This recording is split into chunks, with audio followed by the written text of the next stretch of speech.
അടുത്ത ജംഗ്ഷനിൽ mobile court ഉണ്ട്. എന്താ വഴിയിൽ മൊബൈൽ കോട്ടുണ്ട്, വണ്ടിയുടെ FC ശരിയല്ല. അതുകൊണ്ട് നമുക്ക് ബൈപ്പാസ് വഴി പോവാം. അതൊരുപാട് ചുറ്റില്ലേ. വീട്ടിലെല്ലാരും എനിക്ക് വേണ്ടി കാത്തിരിക്കുക. ഞാൻ പോയിട്ട് വേണം ചടങ്ങ് നടത്താൻ.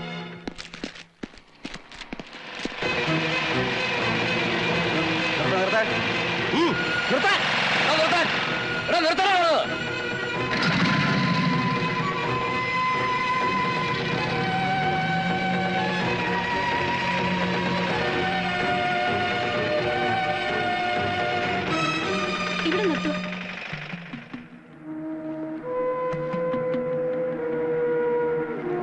എല്ലാരും എത്തി മോനെ?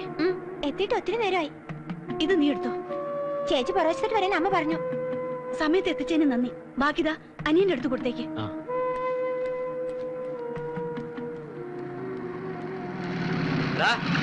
കൈ കാണിച്ച നിനക്ക് വണ്ടി നിർത്തിക്കൂടെ?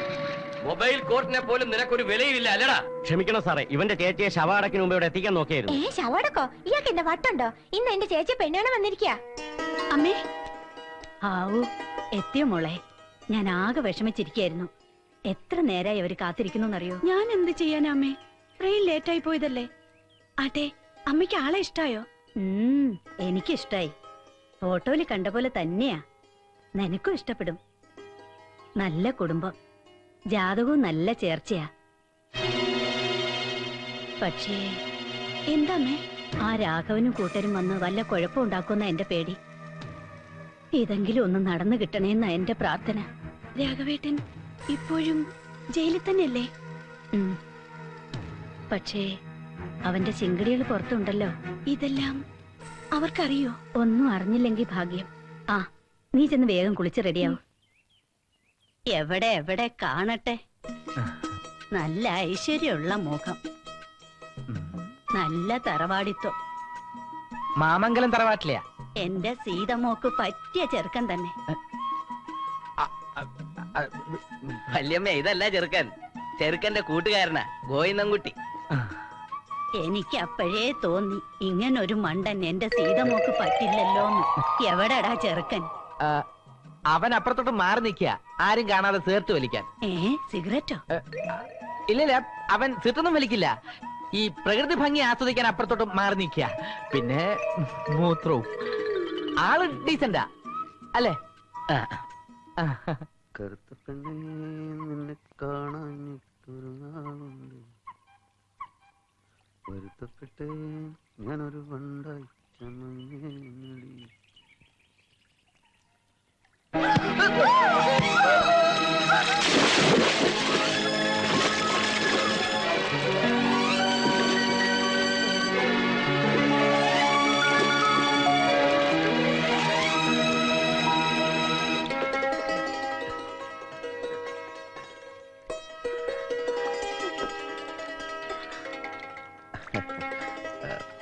പെണ്ണ് കാണല് ഇങ്ങനെ ആയിരിക്കുമെന്ന് ഞാൻ ഒരിക്കലും പ്രതീക്ഷിച്ചില്ല.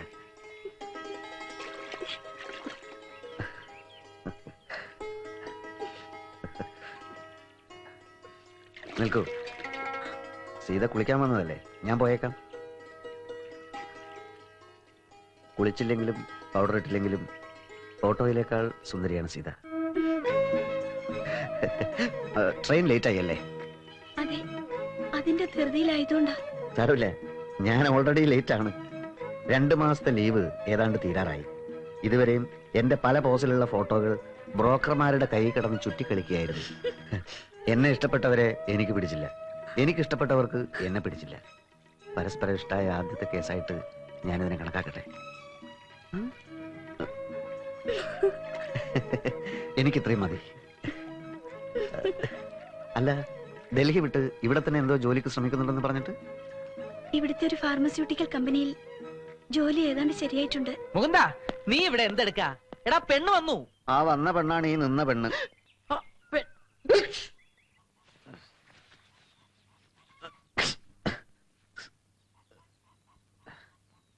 ജയന്തി, എന്താ ചേച്ചി? ഇത് കൊണ്ടുപോയി കൊടുക്കൂ.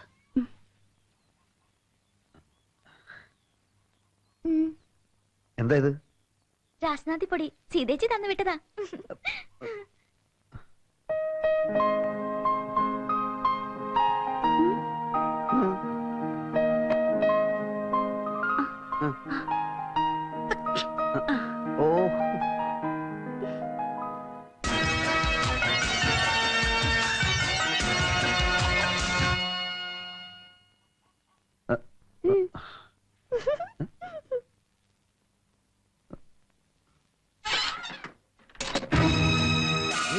പുതുമണവാളൻ.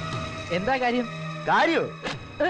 എന്താ എന്താ ഇത്? ഇവിടുത്തെ സീത എന്ന് പറയുന്ന പെണ്ണേ ഞങ്ങളുടെ രാഘവേട്ടന്റെ സ്വന്താ. അവളെ പെണ്ണ് കാണാൻ വന്നവരൊക്കെ ഇടി കൊണ്ടിട്ടേ പോയിട്ടുള്ളൂ.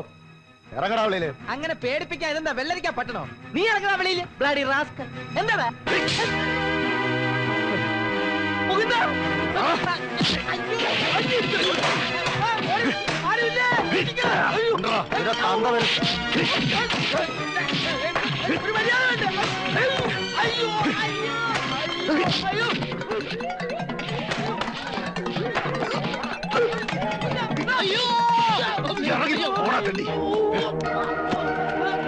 ഇത് ഭീഷണിയല്ല. രാഘവേട്ടന് വേണ്ടി ജയിലിൽ പോകാൻ ഞങ്ങൾ തീരാ.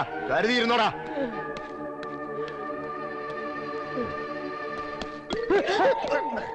അല്ല, എന്താ ഇവിടെ ഒരു ഒച്ചയും ബഹളവും കേട്ടത്? ചതിയാ. ഞാൻ ഇത്രയും ഉച്ചത്തിൽ കിടന്ന് നിലവിളിച്ചിട്ട് നീ ഒന്നും കേട്ടില്ല? അല്ല, കുളത്തിൽ വീണപ്പോ ചെവിയിൽ വെള്ളം കയറിയത് കൊണ്ട് നിന്റെ ശബ്ദമാണെന്ന് തിരിച്ചറിഞ്ഞില്ല. എന്താ യഥാർത്ഥത്തിൽ സംഭവിച്ചത്? ക്രിസ്മസ് കാരോൾ പാർട്ടി വന്നിട്ട് പോയതാ. ദേ എന്നെ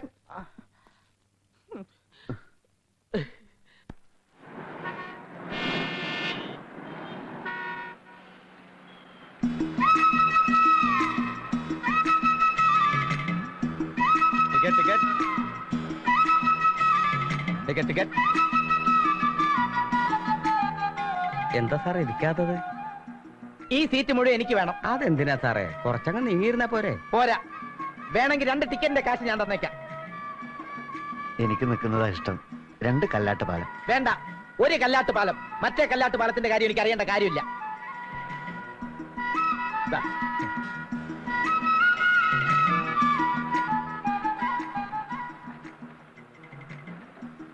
കോയിന്നുകുട്ടി, ഞാൻ മിണ്ടിപ്പോരുത്. ആൾക്കാരുടെ മുമ്പ് വെച്ച് എന്റെ നിധി വാങ്ങിക്കണ്ട. വിളിക്കല്ലേ?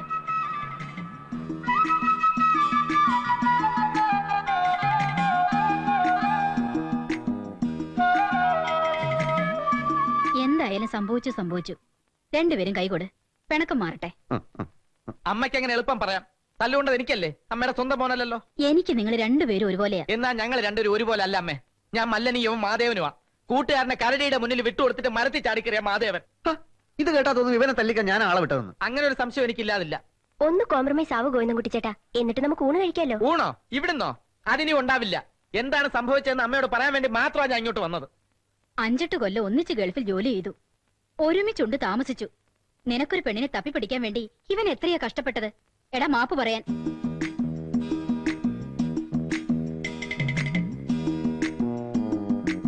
എടാ, നിന്റെ ഭാഗത്തും തെറ്റോട് മാപ്പ് പറയാൻ. മാപ്പ്. താങ്ക്സ്. ഇനി സത്യം പറ, എനിക്ക് തല്ലിയിട്ടിയപ്പോ നീ മാറിക്കളഞ്ഞല്ലേ? അതെ. എന്റെ ഈശ്വരാ, ഇപ്പൊ എങ്ങനെയുണ്ട്? അമ്മേ, കുളത്തിൽ വെച്ച് ഞാനും സീതയും തമ്മിൽ പരിചയപ്പെട്ടു. ഒറ്റ നോട്ടത്തിൽ തന്നെ എനിക്ക് അവളെ അങ്ങ് ഇഷ്ടപ്പെട്ടു. ഒരു ഭാവി ഭാര്യയുടെ മുമ്പിൽ വെച്ച് തല്ല് വാങ്ങാനുള്ള ജാള്യത കൊണ്ടാണ് ഞാൻ മാറിക്കളഞ്ഞത്. ഒടുക്കത്തെ ഇടിയായിരുന്നു അമ്മേ. ചിരിക്കണ്ട. അവള് നിന്റെ ഭാര്യയാവുമ്പോ ഇതേപോലെ ആ ഗ്യാങ്ങിൽ നിന്ന് നിനക്ക് ശരിക്ക് കിട്ടിക്കോളും. അതോർക്കുമ്പോഴാണ് ഇഷ്ടപ്പെട്ടു എന്ന് കരുതി കൊലക്കയറ് കഴുത്തിലിട്ട് കുരുക്കാൻ പറ്റുമോ?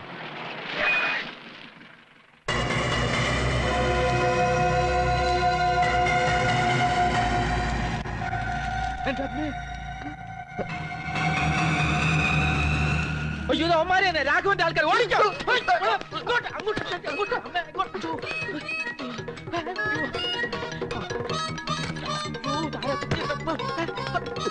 അതുവഴി.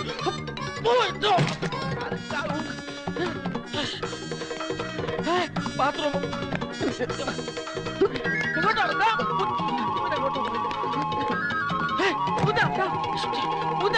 കാണുന്നുണ്ട്. എന്ത് വന്നാലും ഇവിടെ ആരും തീരെ കെട്ടുന്ന പ്രശ്നമില്ല. നീ കേട്ടില്ലല്ലേ?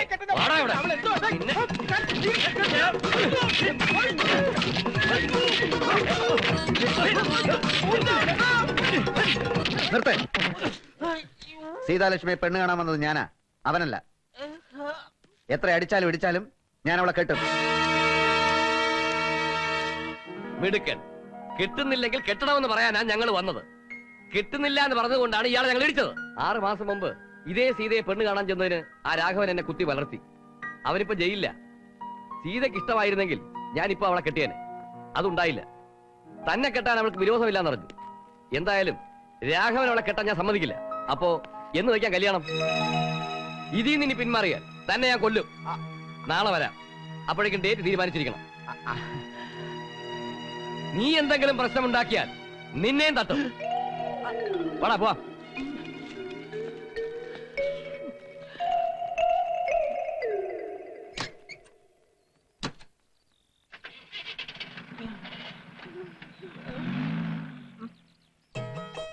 അവര് തന്നെ കാര്യമായിട്ട് അങ്ങനെ ദേഹോദ്രം ഏൽപ്പിച്ചൊന്നുമില്ലല്ലോ. ഏയ് പറഞ്ഞാ നീ വിശ്വസിക്കില്ല, ഒരു പ്രത്യേക സുഖം ഉണ്ടായിരുന്നു. എന്റെ കാര്യം വിട്, തീരെ കെട്ടിയ രാഘവൻ നിന്നെ കൊല്ലും, കെട്ടിയില്ലെങ്കിൽ എവര് നിന്നെ കൊല്ലും. ഏത് രീതിയിൽ മരിക്കുന്നതാണ് നിനക്ക് ഇഷ്ടം?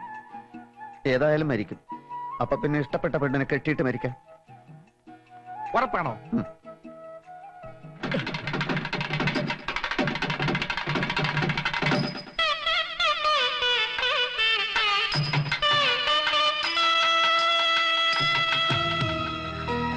ഊണ് കഴിച്ചിട്ടേ പോവാം. ഈ കത്തിയും കമ്പൊക്കെ മറച്ചു വെക്കാൻ ആളുകൾ കാണും. പ്രശ്നമൊന്നുമില്ലല്ലോ. എന്ത് പ്രശ്നം? പോയി ധൈര്യമായി കെട്ടണം സാർ. അല്ല, മുഹൂർത്തത്തിന് ഇനി അരമണിക്കൂറുണ്ടേ. അര ദിവസമായാലും കുഴപ്പമില്ല. രാഘവന്റെ ശിങ്കിടികൾ വന്നാൽ അവന്മാരെ തവണ ഒടിയാക്കും. അത് മതി. സംഗതി ആകെ കുഴപ്പമായി. രാഘവൻ ജയിലിൽ ചാടി. ഞാൻ പറയുന്നത് സത്യമാണ്. ടെലിഫോൺ ബൂത്തിലെ നാസറ ബഷീറിനെ വിളിച്ച് പറഞ്ഞത് വൈക്കോൽ കയറ്റി പോകുന്ന ലാരയുടെ പുറത്ത് രാഘവൻ എടുത്ത് ചാടി എങ്ങോട്ട് ഓടുന്ന നാസർ കണ്ടത്രേ. എങ്കിൽ അവൻ ഇങ്ങോട്ട് തന്നെ. ഒരു നിവൃത്തിയുമില്ല. കുറെ തലകൾ ഇവിടെ വീഴും. അത് ഉറപ്പാ. ജീവൻ വേണോ കല്യാണം വേണോ എന്ന് തീരുമാനിച്ചോ, പിന്നെ കാണാം. ജനാർദ്ദന, ക്ഷമിക്കണം. വാസുവും കൂട്ടുമായിരുന്നെങ്കിൽ ഒരു കൈ നോക്കാമായിരുന്നു. ഇത് രാഘവനാ, ഒരു രക്ഷയില്ല. അത് പിന്നെ ഒരു പിന്നെയില്ല. എന്ത് ചെയ്യടാ ഗോവിന്ദൻകുട്ടി?